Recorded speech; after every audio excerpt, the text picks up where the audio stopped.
What's up, everybody, and welcome to the Atheist Round Table. We're very excited for this episode tonight and looking forward to chatting with you guys at the end.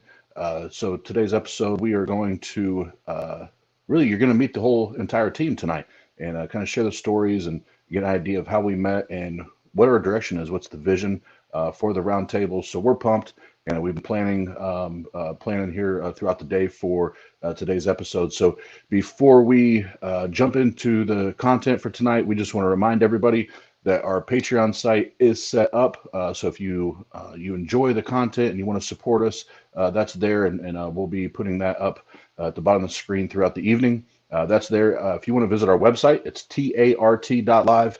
Here in the next few days, we'll have an e-commerce store on there where you'll be able to purchase T-shirts and things like that as we develop more merchandise. And also on here, either tonight or on our next broadcast, we will have a link for a GoFundMe for one of our team members' sisters that is battling cancer right now, and we want to make sure we support her, and we're supporting he and his family as well. So again, welcome to our show this evening, the Atheist Roundtable, and this is going to be a little different than what we normally do, but it's going to be very, very exciting. And what I want to do first is intro our team and give you introductions so you know who does what, when, where, and how.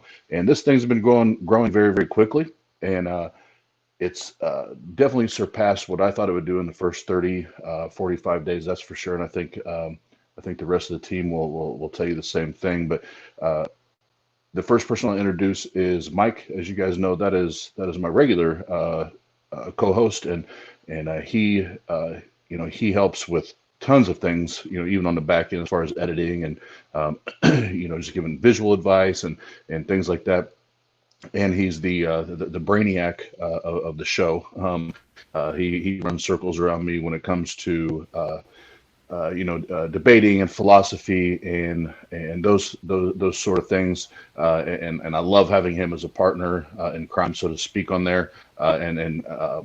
Next we would have Jeff, and Jeff will kind of give his story, and so you can get to know him a little better. But Jeff is, and I'll let him talk extensively about this. But Jeff owns and operates the Discord that we funnel people to as far as conversations and questions regarding atheism, theism, just life sometimes. So I won't share anymore because I want Jeff to be able to do that. But we're very, very excited to have Jeff on here. And then Steve. Steve is he's kind of the do it all. Whether it's editing, jumping on as a co-host. He's even helped with some of the musical arrangements on the intros and the outros and things like that. So he's really a man of many trades, and we're grateful to have he and Jeff as part of the team as far as the the back end of it. And they bring a lot and offer a lot to the team. And then of course, Pasta Mike. Or we call it pasta salad here. How it's kind of all of us met him and all of us came together, and he'll share that in depth later. But Pasta is he's the one that's really orchestrated this as far as bringing everybody together and helping us gel and meeting and all that, and has become a dear friend of mine in the process that I lean on, and we have our fun conversations where we bullshit and have fun and laugh. And we also have some very intense, just man-to-man, life and even business conversations, and so he's the man. I love all these guys, but I love Pasta. Pasta's like a brother to me. So that's why I guess I didn't introduce myself. So my name's Austin, co-host with Mike, and really I do anything that they need me to do. I love to help, and I love to assist and be there for people. So I just do what they need me to do and fill in the gaps, and where there's a need, I fill it. So that being said, Mike, I can't wait to hear from you, brother. So tell us a bit about yourself, and let the people know who you be. Who I be. I like how you phrase that. I guess I'd start. Hopefully, my audio and video is not as shit as it was last night. I'll preface that off with. But I guess the first thing to say is that I'm a computer programming major. I'm currently getting my degree in computer programming. So that's been a challenge within itself, but that will bore probably everybody watching, so I won't bore them with all that stuff. For me, I've played music for about 15 years. Played in a metal band. I currently play in an R&B band. I've played probably in every type of project. I've done some of the help with the music in the intro and the outro as well. So music's been mainly in my life, and then kind of always. I wouldn't say I've always been an atheist, but around like 14, when I had some events happen in my life, I kind of really started to analyze, what life is essentially. And so for me, it just came down to class and having a friend of mine pass away, where it just I really started analyzing the world around me and started applying myself in, I think, a better way. But once I went through the music thing and kind of put those kind of things on the back burner, I think uh, it all came back to me after just seeing a lot of the harm that I've seen just religion do to people. It hasn't really touched me, so I've been lucky in that regard.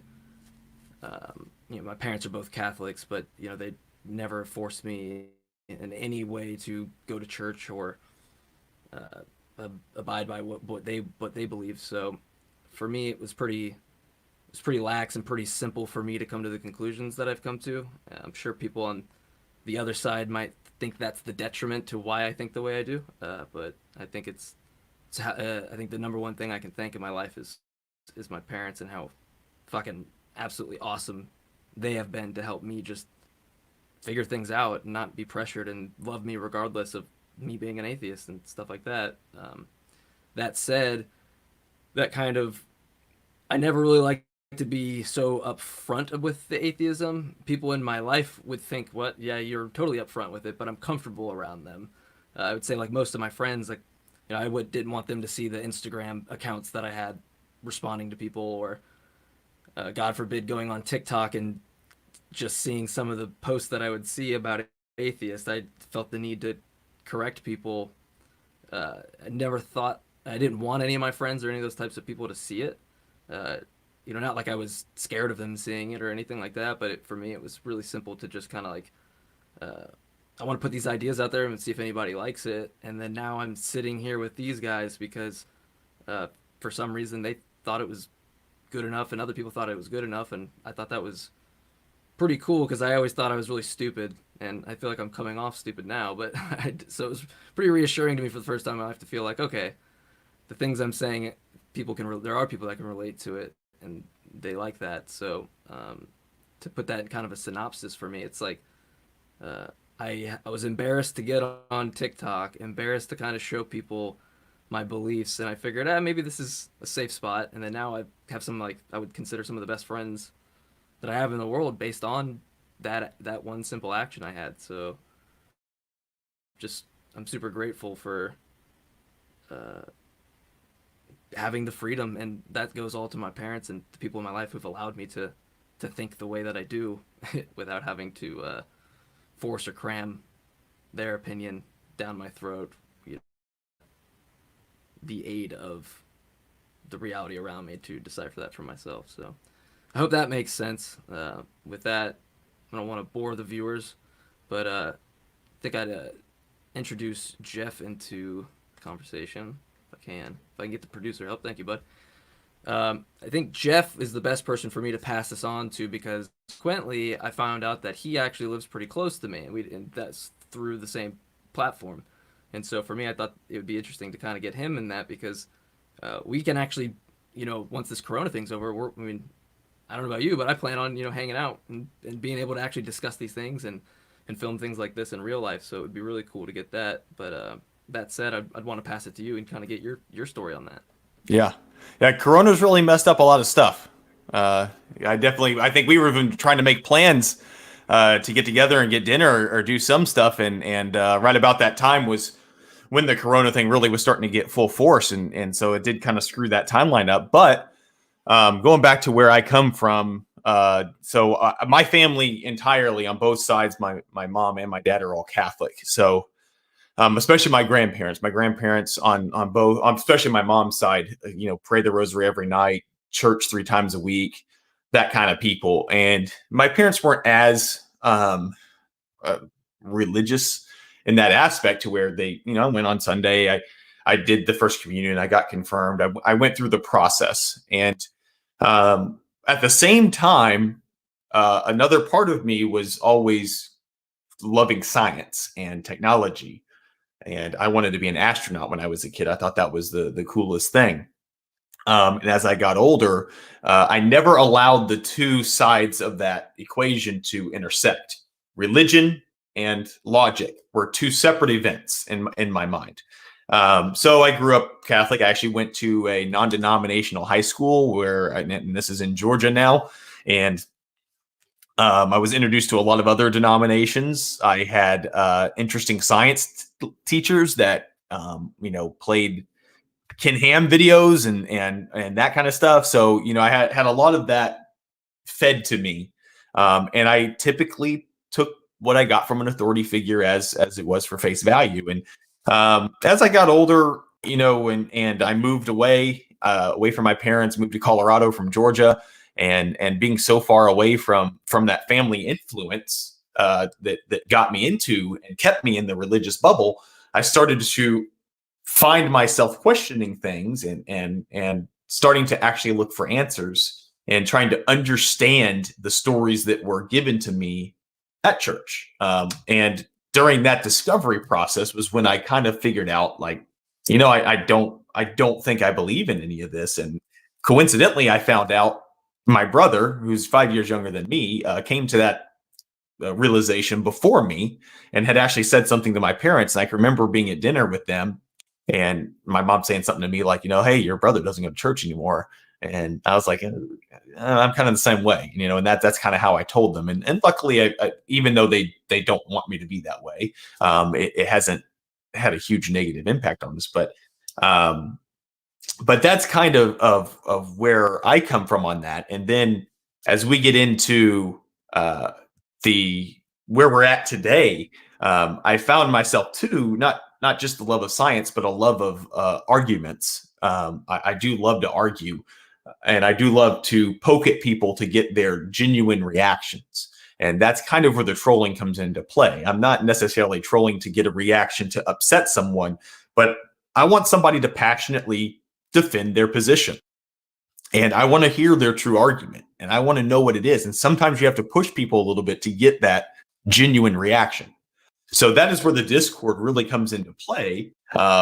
Also giving people the ability to talk about what they want to talk about. And I have the Discord up behind me so you guys can kind of see it. But that's a space where people can learn, can share ideas, can grow with each other, can get different perspectives on things, and have it out if they do want to have a debate and learn something, and actually do something with that information. And that's why I do love what everybody else's vision. And I'm sure, Pasta and some of the other guys here will talk about it, but the Atheist Round Table is something different.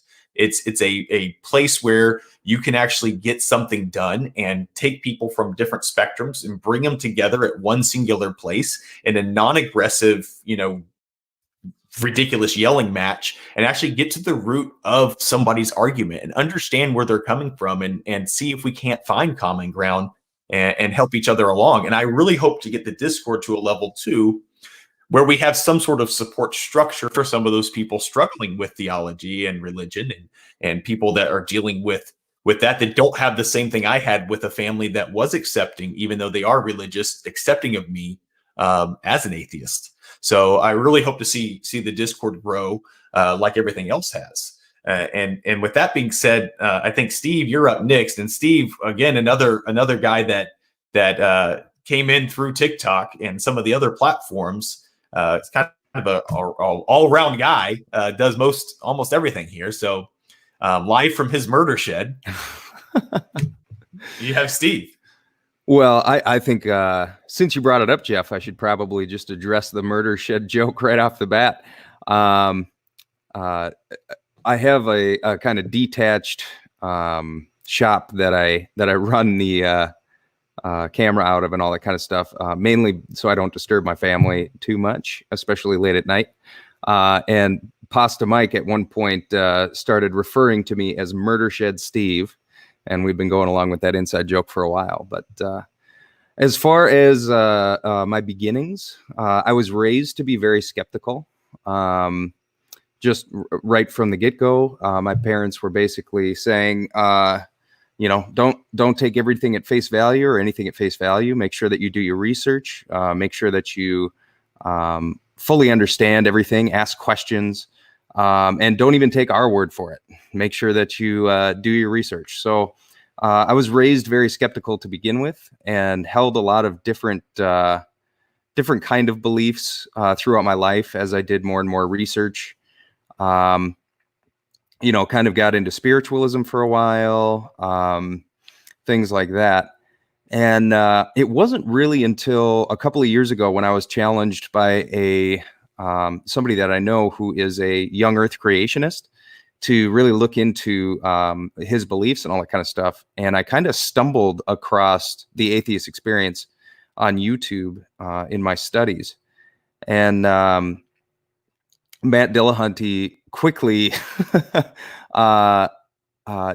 essentially defined atheism in a way that I really understood what it meant. That it's simply kind of a lack of belief in a God, and not an affirmative position that a God doesn't exist.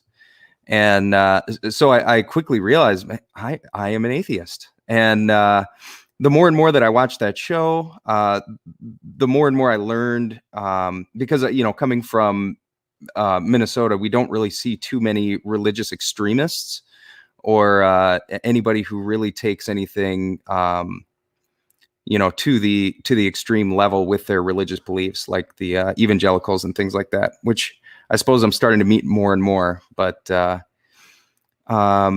so it wasn't really on my radar what kind of effects religion has on society and has on individuals, and how people's lives are drastically affected by those beliefs.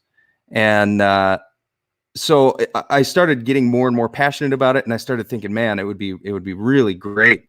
I would love to be, a guest host or a host on a show like this, and try and help spread knowledge and skepticism in a way that can benefit society and help us all move forward in humanity.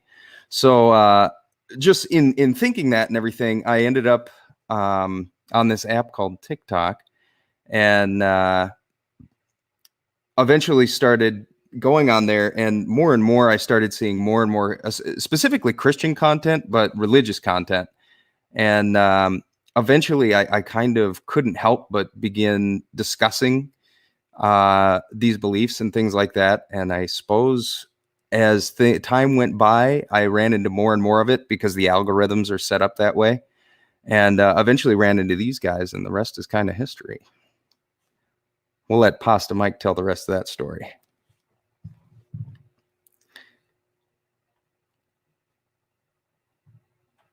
Absolutely, Steve. Murder Shed Steve in the house. Yeah, I'm still convinced that there's a tackle box with driver's licenses of missing children and people in the back of your shed. Well, don't tell anybody about my watch collection. What's that movie, Wrong Turn? I think.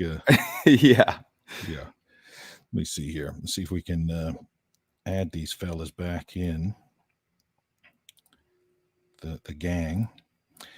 Yeah, let me get these guys back on the game. So back in the day, back in the day, I don't know, I'm not familiar with what day it was. It was the Sabbath day, I believe.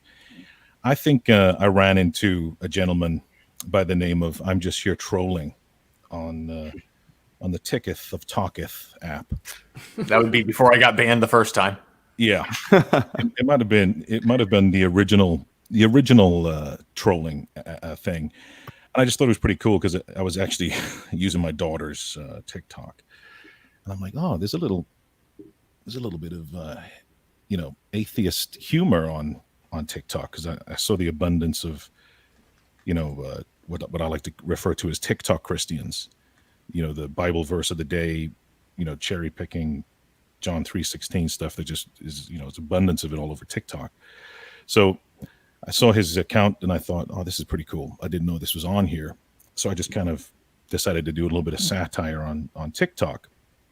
And then through that vehicle, I found there was several other, I guess, atheists or whatever you'd like to refer to it as, protesting the nonsensical hypocrisy of at least the pastors and the idiots that are on TikTok, flashing their rhetoric of that bullshit. So I came across Jesus Mike then, that was next, and I thought his videos were really catchy. I didn't see Steve for quite some time. I actually came across Steve for something completely different. I saw him making a McDonald's sandwich up in Minnesota. What the? No. Yeah, he made a hybrid of a sandwich. Let me see if I get this right, Steve. It was one of those dollar menu chicken sandwiches. Yes. With a McDouble. A McDouble. You're feeding me here. Yeah. You split the McDouble, Right. and you put the McChicken inside the McDouble. Right. It's called a McGangbang. It's a party in your mouth, and everyone's invited. I think I actually saw that video, and I'm just now realizing that was fucking you. Yeah. Is there a breakfast sandwich? Is there a McGriddle in there too, or something? Isn't there something in there as well, like from a breakfast menu, or no? Only for the very adventurous, who have no regard for their cardio health. Well, it looked delicious, and it looked like it would immediately give you diabetes as soon as you eat it.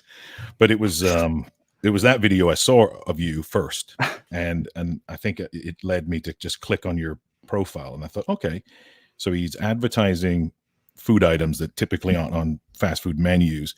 However, he's also a skeptic or atheist, so I just started seeing stuff like that. And I guess TikTok's algorithm will eventually feed you or force feed you what you're clicking on, and hence the abundance of either. You see, I think TikTok either thinks I'm a Christian, an atheist, or a homosexual. It hasn't quite decided which one of the three. It just feeds me all of these things. But either way, I'll take any of them. I'll take a hybrid. You can put it all in a tumble dryer, and that's what I am. But I actually met Austin first back in November of last year. He struck me as somebody that was interesting because he was talking about religious trauma syndrome, and I thought that was something that needed to be addressed to swing it back around to a more serious subject.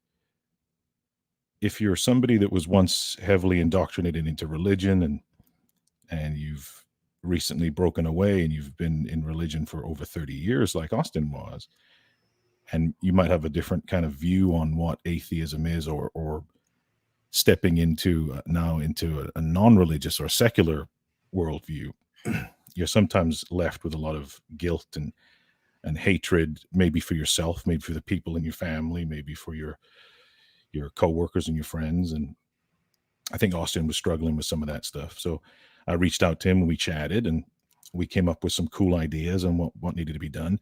And one of the things you see, and you see this quite often, and I don't mean this, I try not to be condescending, but you see a lot of people who are maybe on your side of the fence that might also be atheist, that use their platform for the wrong purposes. They're, lack of a better term, fucking idiots.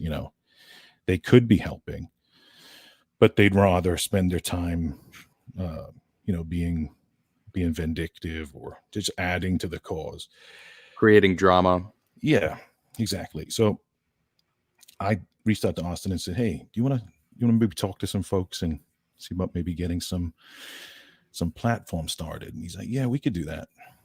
I said, well, let's think of a way that we can bring Jesus Mike into it, and we can exploit him, and just maybe we can get him to drill holes into his hands. And he's like, yeah, we'll get him on board, and we can use him as like an advertisement.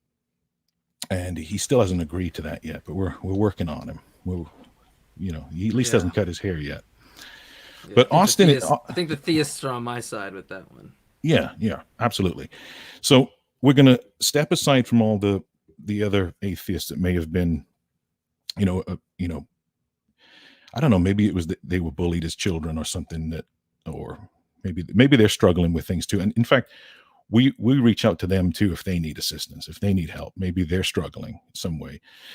Because if you feel the need to, constantly put people down or take people from their families and things like that, maybe there's something wrong with your life. Maybe you need to reevaluate that. Sometimes it's best to look into that. You know what I'm saying? You heard me.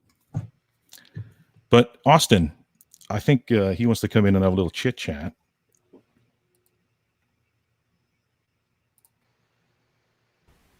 He's like, "Oh, am I live?" Oh, there I am. I didn't see me. There you go. There I am. So first and foremost, now that we have as far as the production side of the round table, we have everybody here and present. I want to give a gigantic thank you and tell you guys that each one of you, I appreciate the hell out of you. The work you do, people don't realize, like when you're trying to do something like we're doing, it's not like last night, including the pre-show work, was almost 9 hours of work last night. And some of us lost money doing it, because people think, people just do this for money. We do this because we care, and that's a conversation we get into in a little bit. But Pasta, Jesus, Steve, Jeff, and everybody else on the, who you are on the back end of the round table that we bounce stuff off of and we talk to. I appreciate you guys, and none of us are who we are and what we're doing and what we're building with the brother or sister next to us, period, end of story. So you guys are the fucking rock stars, that do it even behind the scenes. So thank you first and foremost. And I know you're muted, so I can't hear you. But yeah, well, part of my story is already on our YouTube page, so I'm not going to spend a bunch of time talking about me because, yeah, it is what it is. You can find it there. But as far as just maybe some of the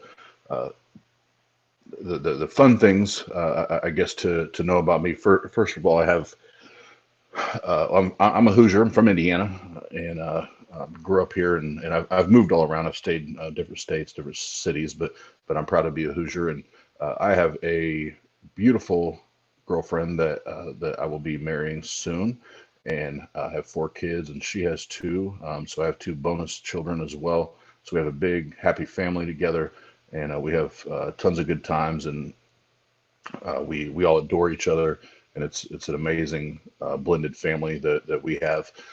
So there's that. And as far as just kind of things that people don't know, about me, because that was our whole point tonight, is letting people get to know us as humans.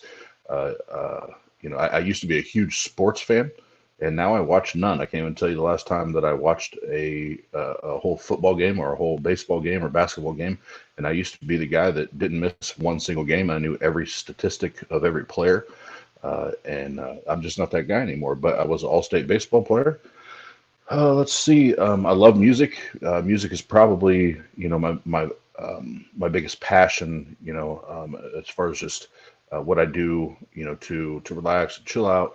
I'm a huge Post Malone fan. Fucking Posty's a shit. And the rest of it, most people heard, so I don't bore them. But I grew up in an evangelical home, and it was crazy. And like Mike said, was a lot of trauma and that kind of thing. And yeah, I just got to the point where, somebody asked me last night in the after party, how did you get here? When I removed the God goggles, it was like, hold on, we have talking animals. Oh shit. There's a bush that just spontaneously combusted and it spoke.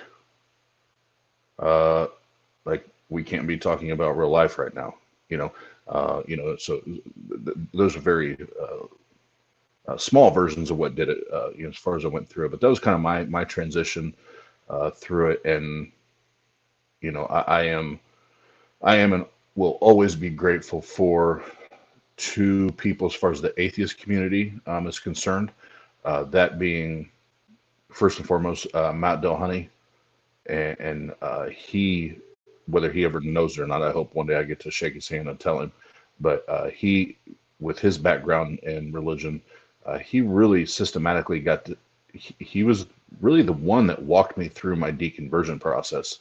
And then when I stumbled upon Seth Andrews and his story, that was very, very similar to mine. Now, those two were, my big transition. So shout out to the ACA, the Atheist Experience, Talk Heathen, and I know I'm missing them, but those people, without them laying the groundwork, we wouldn't be doing what we're doing, with the round table. Now, we'll get into vision and kind of our direction, so to speak, that we want to go with this, but that's enough enough about me, and I love that Pasta shared how we all came to know each other, and I want to echo what I believe I heard Jesus say or allude to, and I tell Tia this all the time. Had you told me 5 years ago that I would have met my best friends and the guys I go to when I just need to to vent or talk shit, or if you would have told me that I would have met those people online, I probably would have laughed at you. Like, come on, man. But when I did step away from religion and I literally lost every single friend I had simply because I wasn't a Christian anymore, I am so grateful for the internet. I'm so grateful for these communities. I'm so grateful for places like a Discord where you can have those relationships. And here, I have 3, 4, 5 people on our team that are my best friends. Like, these are my brothers, and I would do anything to help them, be there for them. And I met them online. I never would have actually thought that would have happened. So before I move on, Pasta, if you're available there, I would like you, because we kind of shared some of the funny bits, but you and I have had a lot of conversations about helping people to deconvert and what that looks like, and especially the more you and I have got to know each other, you've got an even bigger sample size, or I guess taste of what that looks like, as far as you just being my friend, not just a round table member, but just a friend, what that looks like from your point of view, and being really a lifelong atheist. And I'm putting him on the spot, and I did this on purpose. What is your takeaway? You're talking over me. Sorry? Huh? What You're talking over me. No, I'm just kidding. Go ahead.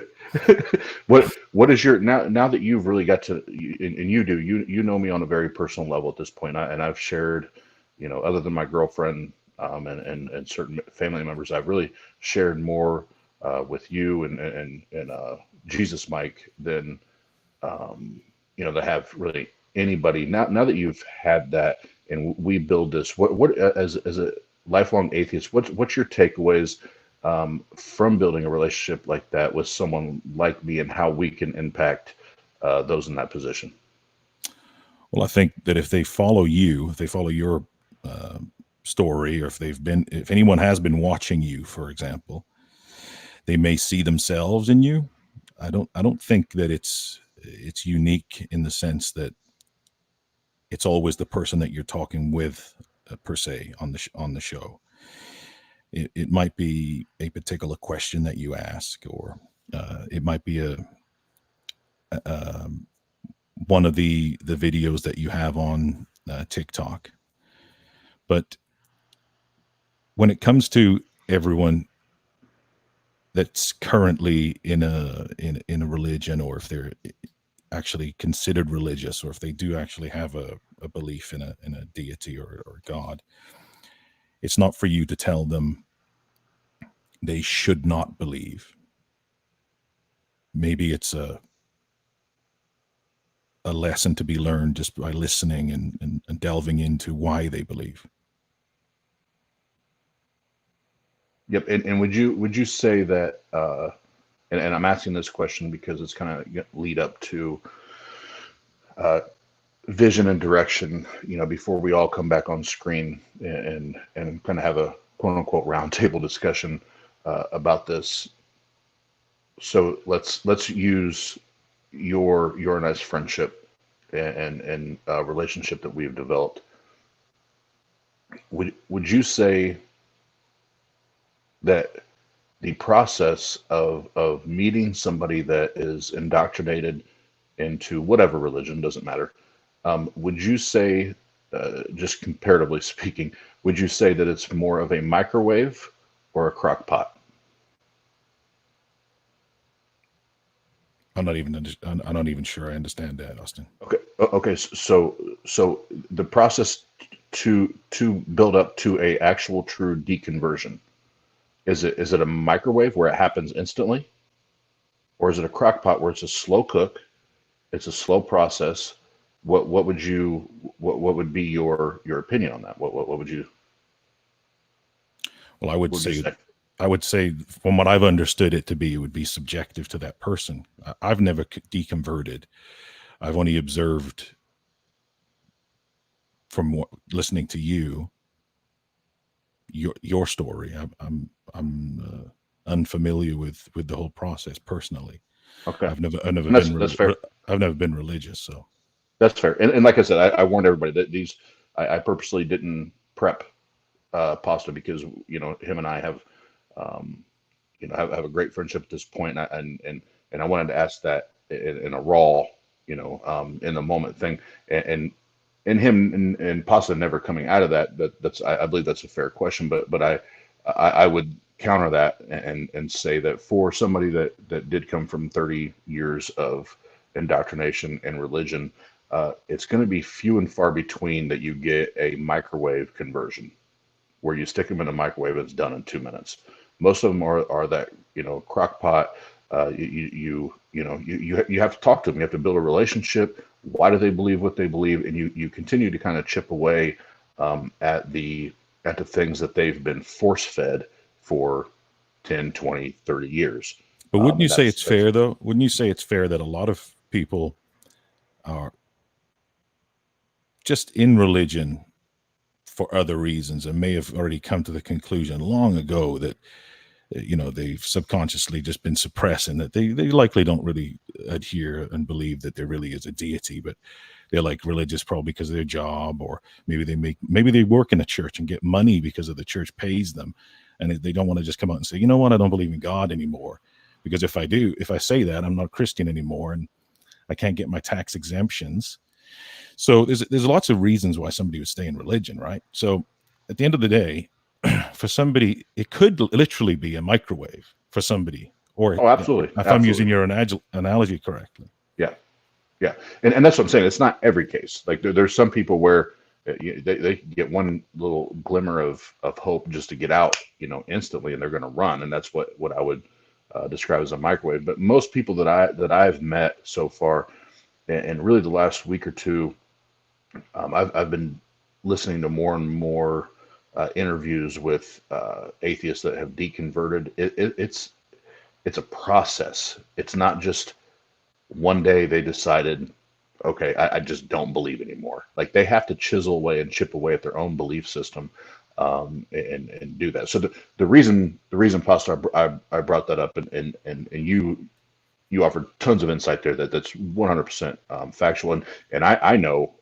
I know people right now, the reason that they're still quote unquote in the faith is because of all of the benefits they get from being in the faith. Whether it's, job security, family ties, things like that, like 100%. It's they may be questioning everything, but the fear of change and the challenge that comes along with that change really handcuffs them, and makes it very, very difficult for them to actually make the plunge and go, feet first and say, I just don't believe this anymore. Like I can't keep doing this. And one of them, and I hope to have him on one day, the atheist pastor. You and I have talked about him. I hope to have him on because that's exactly what he went through. And it was a process for him. But the reason I asked Pasta those questions is, we, I say we, and I know they do, the guys do individually. I do as an individual, whether it's here or on TikTok or Instagram or whatever it is. Like, what's the point? Like, what's the point in doing this as atheists? Like, why do this? Why build a quote unquote community? You guys just want to be like you so bad want to be like the church. All of those things. I do for the are tax reasons. Oh, hell yeah, hell yeah. If I can spend all my money and be tax free, like some of these pastors, I would love that. But I get asked that often. Is what's the point in doing it? First and foremost, from a humanistic standpoint, we all desire community. Like, we want to be a part of something. We want friends. We want relationships. We want to be able to socialize, and we want to be able to talk to people that have common interests, common goals. Those sort of things. So that's first and foremost. And what I love about this group that we've assembled, and and there's a bunch more that we talk to on a daily basis in some of our chats that aren't on here. And it's the same thing for them. That we just want a community of people that we can talk to and relate with and have fun with, and we share those common interests. So that's first and foremost. The second element of that would be impacting humans and making a difference in the life of a human being, and what that looks like for me, and what that looks like to us as a group. And there may be some some different one-offs for each person, but collectively we want to help people find what is true. We want them to know more true things than they know false things, and we want to be able to provide a vehicle to do that. So with the Roundtable channel, we want to, and Jeff said it. I whoever does the editing on, whether it's Jeff or Mike, or I'm sorry, not Jeff, Steve or Mike on this, whoever does the editing, the part where Jeff described what we're doing was golden. But we want to provide a platform where people can come and have a civil conversation, that we can talk like adults. And pardon me, my throat, I got to take a drink.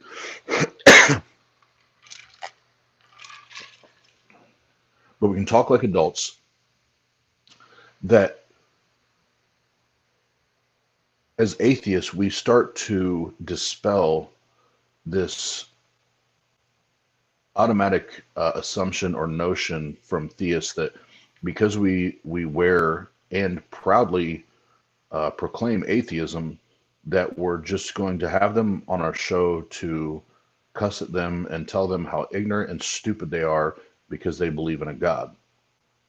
No, we don't believe in your God.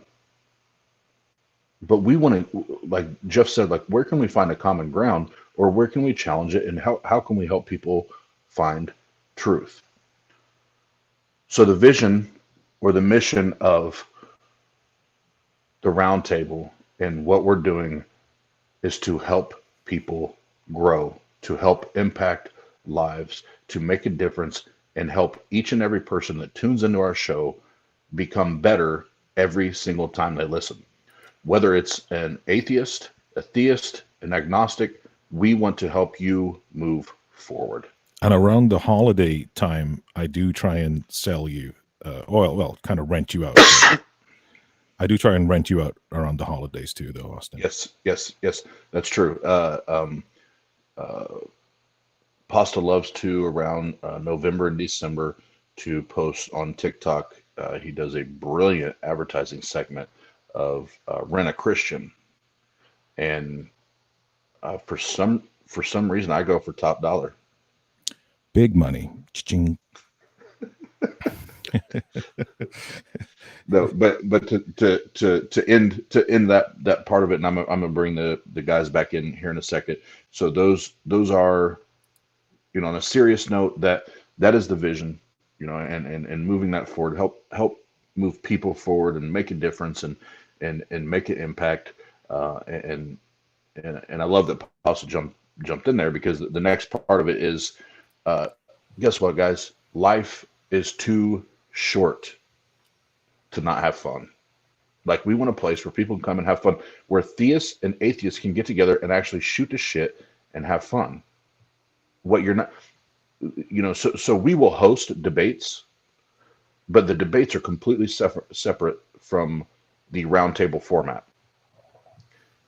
The roundtable is not about getting on here and spitting out as many big words as you can, and sorry, being as COVID. philosophical as you can. COVID-19. It is. I got the funk. It's Being being. it's not like the roundtable is not that discussion. It's not that discussion. It's not seeing who can outwit each other, and who knows bigger words and who studied more books. It's literally, what is your story? How did you get there? And why do you believe what you believe? Because that, at the end of the day, that's all that matters. That's period, point blank, all that matters. So as far as vision and our goal, that's what it is, to continue to move people forward, ask those questions, and help all of us get better. And you know what? Every time we have a conversation, I get better, and I learn a ton every time we have a guest on. So my question is, gentlemen, you are all on the screen now, and Mike, I'll start with you. What has the roundtable? Well, first of all, what does the roundtable mean to you, and what do you see in the future? Oh, that's a great question. For me, the round table is the separation of the type of atheist that I want to associate with and the type of atheist that I don't want to associate with. So for me, it's I understand why someone believes what they believe, and I used to be a person that would go on Discord and just want to yell and stroke my ego and things like that. And there are still people that do that, and there's people that's all they do all day long, and then they try to project that in other ways. I hate that. Like, I absolutely hate it. I think it's just super to the goal, of trying to actually have a conversation. The goal isn't to change someone's mind on the spot, just like your microwave crock pot analogy. It's like nobody's trying to just change someone's mind. It's just, at the end of the day, if your mind is changed, it's because something was presented to you. Like, nobody's forcing you to change your mind. But to have these conversations where really the intent isn't to have a conversation, it's just to kind of either get your script across or get your ego across or bolster your ego by putting someone else down by thinking that they're not intelligent. Those kind of things just, they don't have any value to me. So this whole group is like restored faith that I can put into this group, in the sense of that, like, I've to be serious, I have so much just trust that our motives are the exact same. We want to do what we want to do. It's not, and one of us, and when any one of us tries to kind of get in that level, if we're not in a debate setting, we check each other. I mean, hey, that's not the time for this. If you want to debate or have that format, we can do that, and everybody checks each other on that. So it's not like it's just a bunch of atheists that are going to gang up on theists. Everybody's sensitive to the person that's coming in to a group full of like 4 or 5 atheists potentially, being the only theist.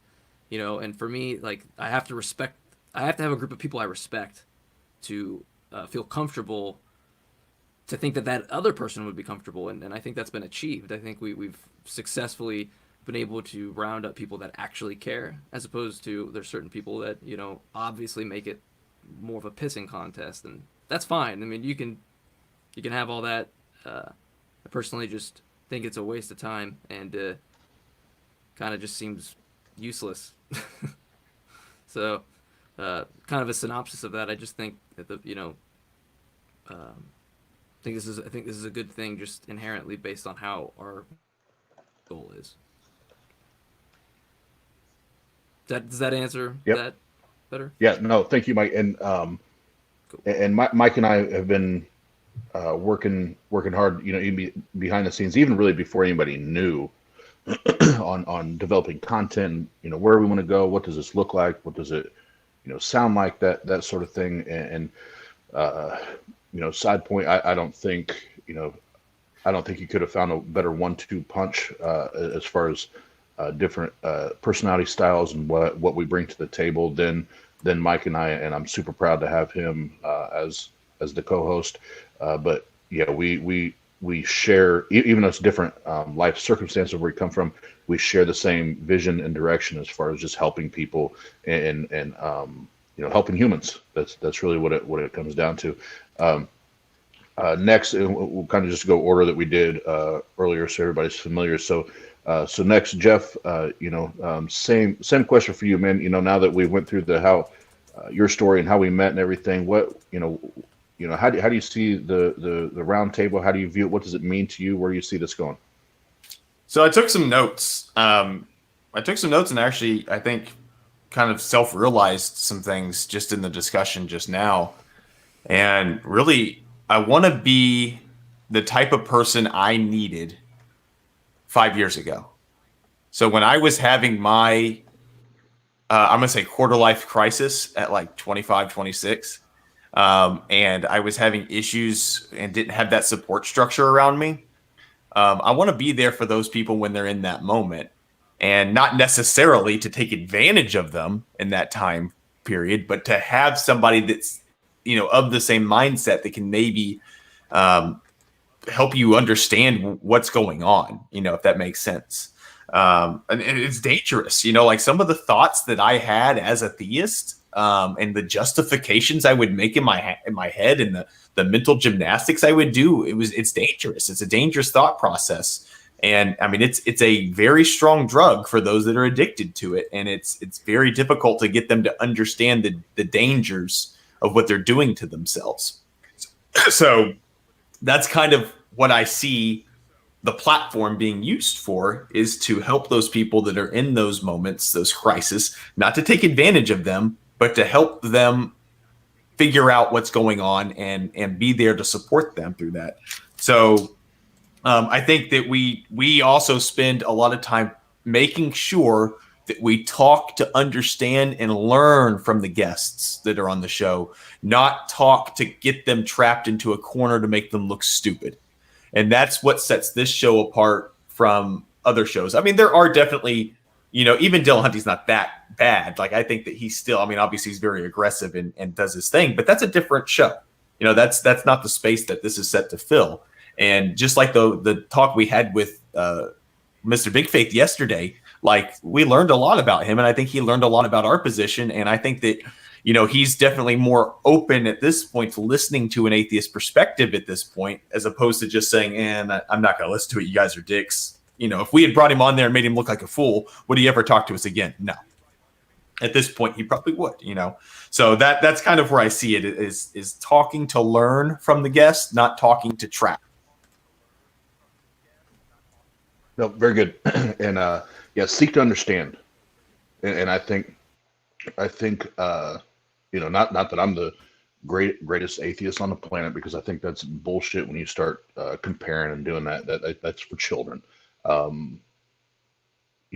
as atheists, if we really want to help people walk away from that and separate themselves from that quote unquote belief system, you first have to ask questions, and then when you ask questions, you have to be a listener, and you have to listen, seek and listen to understand what they're saying, because there's so many things that you can unravel and find out if you ask a question. And I'm in sales, so that's really where this part of it comes from. Ask the question, and be intentional, be intentionally intentional with your question. Ask it, then shut the fuck up.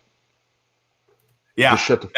that's like the number one rule in sales. Like I don't need to pitch you a bunch of stuff until I know what it is. And the best way I can figure that out is by asking and then letting you talk. You know, Yeah. what don't you like about this? Like, why don't you believe in this? It's the same formula. Yeah, and that's why as a host, I'm always going back and watching and learning and watching and learning, because there's a lot of the things that, you know, I told Jesus this and even Pasta this one night, that the more I'm going through this, I'm like, this literally just building relationships. Like, this is what I do for a living, is building relationships. So why am I making this so damn hard, and so difficult? Because this is what I teach my sales team every single day: is ask the questions that are intentional and mean something to them, and then shut the fuck up and listen and get to know them. You know, so it's the same. It's the same thing, the same philosophy, the same structure, and all of the feedback that I've got so far from theists, from atheists, everything is, you know, Austin, what you and the guys at the round table are doing is needed in the atheist community, because it gives everybody, again, atheist, theist, or agnostic, gives everybody a chance to sit at the table and be heard and not just ridiculed because they believe differently. And that's my whole thing, is let's all get to know each other. Then we can start to pick things apart and challenge and ask the more difficult questions. But you can't do that until you have a relationship. Like, you can't do that until you get to know somebody. So that's why I love the direction we're going. So next up is Uncle Steve Z, Velocilobster on TikTok, and again, Jeff, I appreciate what you're doing with the Discord, and even you reaching out to me, and I want to help you even more and more, and that be a support system to you, and that's going to be a very valuable asset to what we're doing. There's no doubt about that. And then Steve, you alluded to it, when you're kind of sharing your story, and I know Pasta agrees, but it's still saved on my phone, just so you know.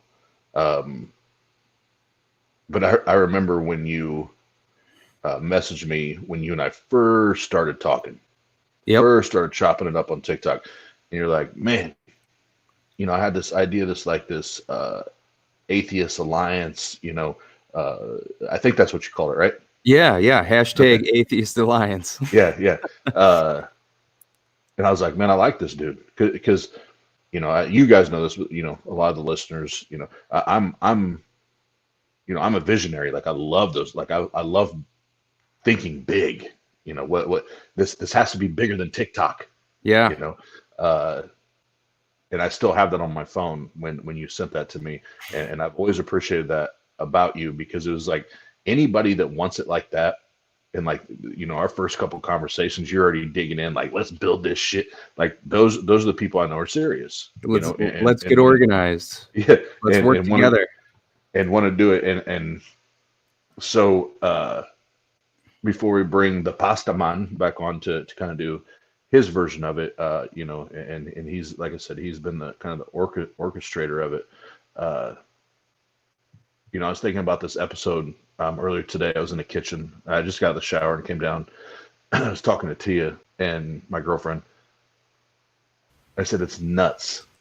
It's fucking nuts that, a year or so ago, whatever it was, that all of us kind of started to meet, whether it was through Pasta, Pasta, helped us cross all the paths and the bridges, but all of us literally met on TikTok, just having fun, farting around, talking shit, bullshitting on TikTok, right? And then there are little things here like, oh man, this would be cool. Oh man, this would be cool. And then here we are, and people could say whatever the hell they want to say. I really don't give a damn. Last night, we have a show, and we go from doing little 60-second TikTok videos to we're doing intros, outros, 2 producers. We have a guest. Like, we're what? Huh?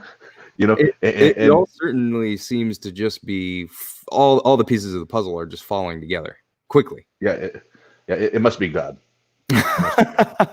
Some sort of divine intervention, right? Aliens. It's definitely aliens.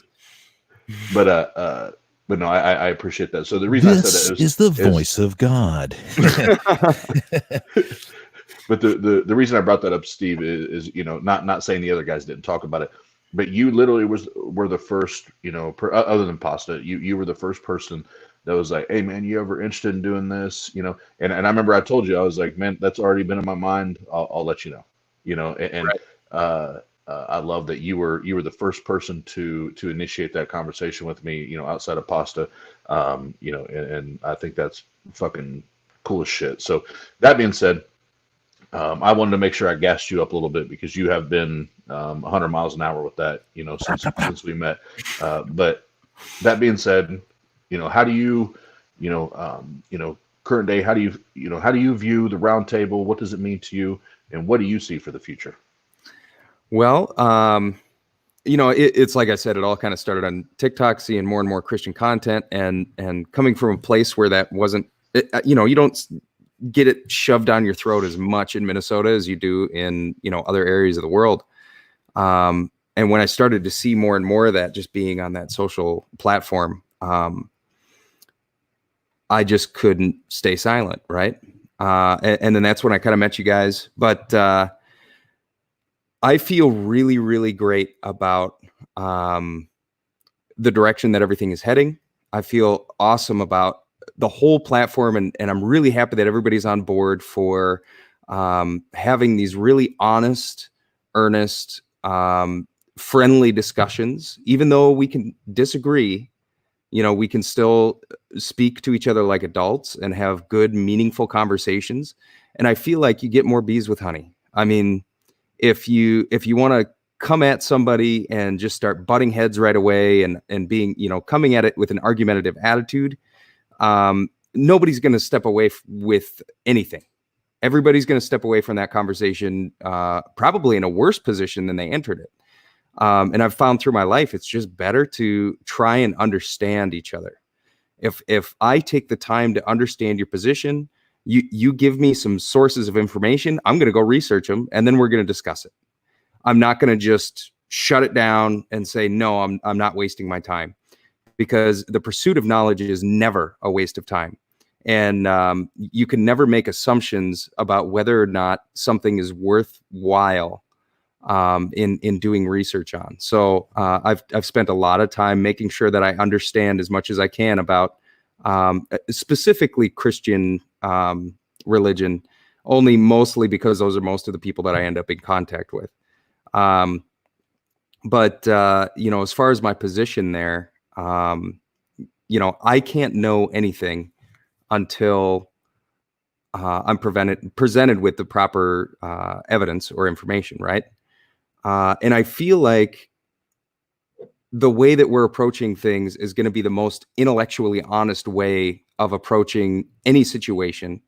And I think that trying to do it in this way, in a way where we can have honest, open discussions and feel comfortable with each other and not, be cramming things down each other's throats, and really understanding each other's positions, we're going to gain more understanding and more knowledge and come to a more truthful conclusion, no matter what that conclusion is. And that's really what we're all trying to find, is the truth, right? And I think in the future, just because of the way that this platform is, and the way that we've decided to approach our discussions, in taking a little bit more time instead of just turning people over. And I know that it's going to get more and more difficult as time goes by, and more people want to engage with us. But I feel like taking that time to really understand each other is really going to do a lot more, not only for the people in the discussion, but the people watching as well. And I think that we're going to hit a kind of new demographic or new approach that hasn't really been tapped into yet on this kind of platform. And I think that that's going to be really important moving forward when we're all trying to find the truth. Nope, that's awesome. Thanks, Steve. And I'm super excited, and I love you guys. no, we love you, man. You're amazing, and yeah, it's gonna be exciting, you know, as this thing really starts to pop off and take off on its own. You know, it's you can't predict things like this, and you know, when you go from, like I said, not to reiterate, you go from TikTok to what we're doing in less than a month of our first like true live interview or roundtable session to already having, you know, we'll end up being 100 subscribers and hours of views. I was checking our analytics yesterday on there. It's mind blowing. Like, I know people that they're like, you know, man, I couldn't get that in 2 years. You know, and here we're in 30 days.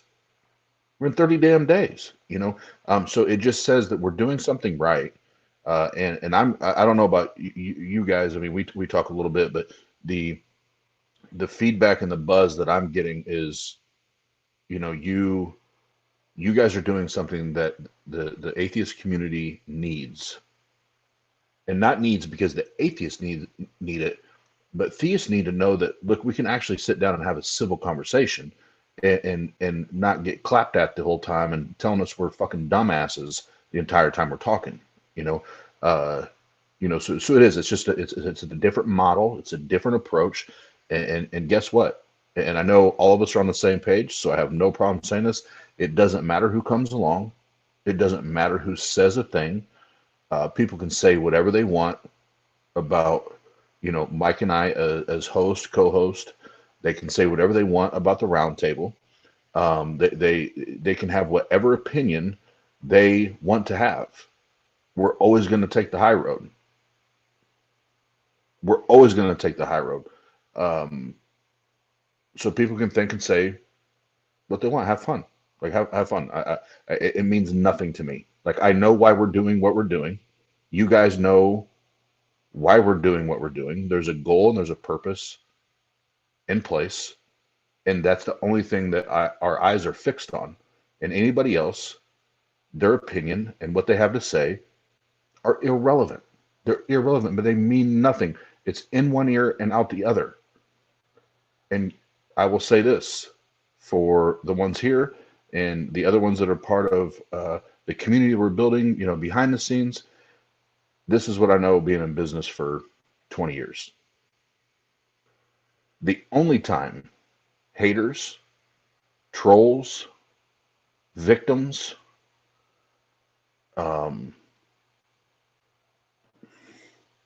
assholes come along and start taking shots at you and start trying to belittle you and start trying to slander you and talk to you like you're a child or insult you like a child, that means you're doing something. That means you're making noise and they don't like it. So guess what? We're going to keep doing what we do and pay no mind. Keep it rolling. So in closing, Pasta, Mike, Jeff, Steve, anything you guys want to do say in closing before we go to Q&A? I would like to make a very special request. Okay. Can we do the nonsense banana picture, please, for Sean in the comments?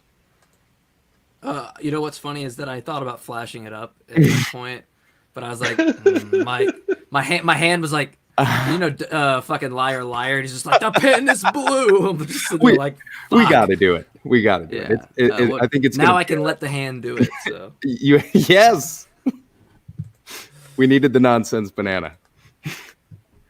Yeah. That's for you, Sean, in the comments. That's my favorite. And one more thing, you know, I would like to, you kind of touched on it earlier, Austin, but I'd like to give a shout out to my sister who was recently diagnosed again with cancer and is going through that right now. So she could use all the, you know, love and support that she can get as well as the rest of us. But, you know, I just wanted to say hello. Hi, Mandy. Yep. What's up, Mandy? We ain't met, but we're right behind you. We're as soon as we have all the links and everything, we'll be right behind you. We'll get you some funding. Yeah, that's a really good cause. I can't really follow this shout out up with something better because that's a way more serious, topic and whatnot. But I want to shout out to Sean. Me and him have talked a little bit. I think you guys have all had conversations with him. He's a super awesome guy. I wanted to just shout him out because he's been watching like all the shows and stuff, and he's outside of the shows. He's a thrill to have a conversation with. I think his name on there is Atheist Pumpkin. I could be wrong. Yeah. Yep. His username was something else when I met him. There was something in between that. But anyway, I wanted to give him a shout out because I met him. Guy. I met him on the Discord the other night with Pasta. He's a legit dude. I love talking to him. So I'm glad he's joining us. Yep. And while we're doing shout outs, because I know she's on here, and we have one viewer that has not missed a single fucking episode. Her name's Tia. Oh, nice. I was like, we have a woman that watches. What is this? Shout out to Tia, Austin's secretary / future wife / disciplinarian. I would be lost without that woman. Let's just put that all the way out there. No. So Pasta. This is you're looking at it, sir. And I know you don't like talking about yourself when it comes to this shit. But I would be remiss if I did not say that you have been the one to put the pasta salad together, and we all appreciate you and love you, and you and I just personally our friendship, how much I appreciate that and the connection we have. But is there before we go to Q&A, is there anything that you would like to say? I just want to give big ups to God, to be fair, I knew he was going to say that.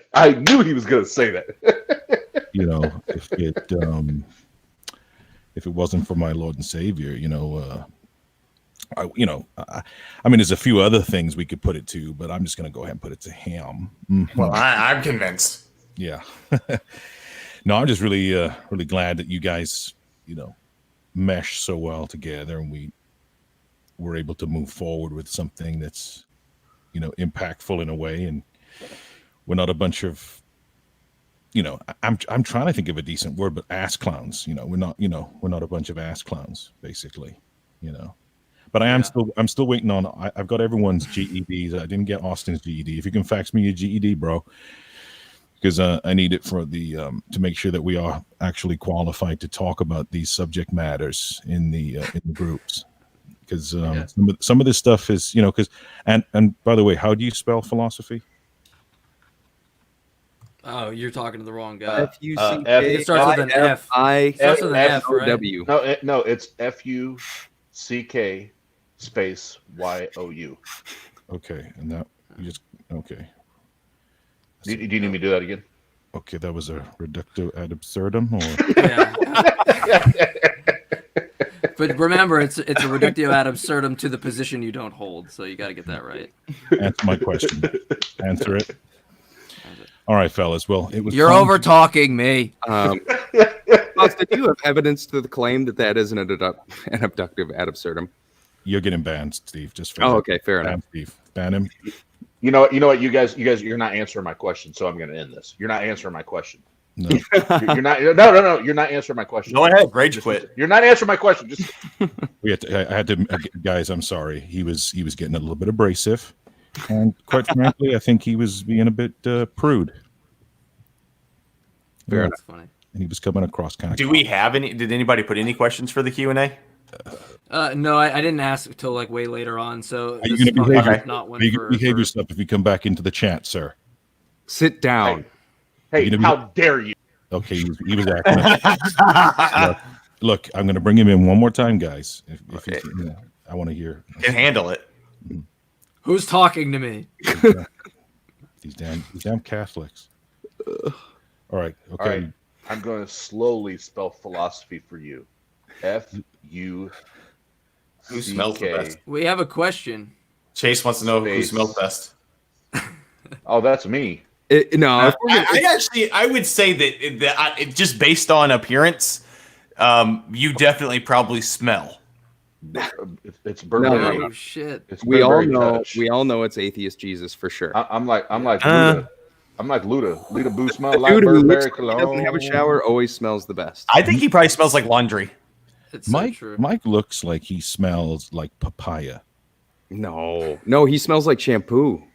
He smells like shampoo and laundry. He's gonna smell like laundry. Mike, I've been, I feel been like told shampoo more than anything. You're all Oh gonna yeah, get- there's you're too all much gonna- hair not to. you're all gonna Yeah. get muted. You're all gonna get muted. Mike looks like he smells like liniments and like sweet savory mint.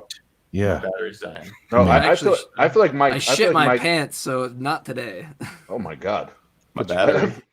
I feel like Mike looks like he smells like wood and dried blood. No, Austin, No, that's prove to me that Mike doesn't smell of like savory licorice with What are prove to me that he doesn't smell like goat leather, okay, with ivory tusk dust, and the bones of aborted children.